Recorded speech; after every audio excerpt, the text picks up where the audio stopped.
मुरबाड तालुक्यातील पर्यटक नेपाळमध्ये अडकलेत। पर्यटकांना सुरक्षित परत आणण्यासाठी प्रयत्न सुरू आहेत।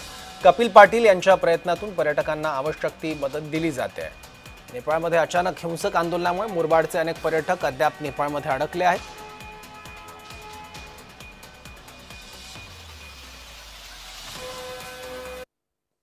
काठमांडूला जात तुम्ही? हा,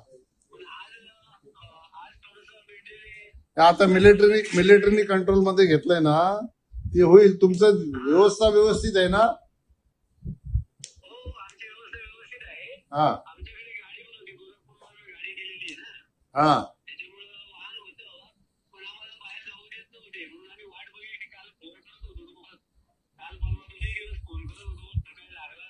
हा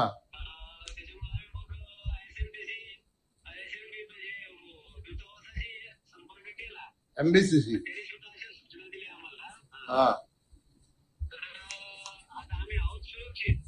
नाही, तुम्हाला ऐका, तुम्हाला तिथं काय अडचण असेल ना, ते काठमांडूला माझा एक मित्र आहे, मोठा व्यापारी आहे। तुम्ही मला सांगितलं तर त्याला मी सांगेल। काय आवश्यकता नसेल, व्यवस्थित असेल, तुमचं सरकारचं बरोबर लक्ष आहे।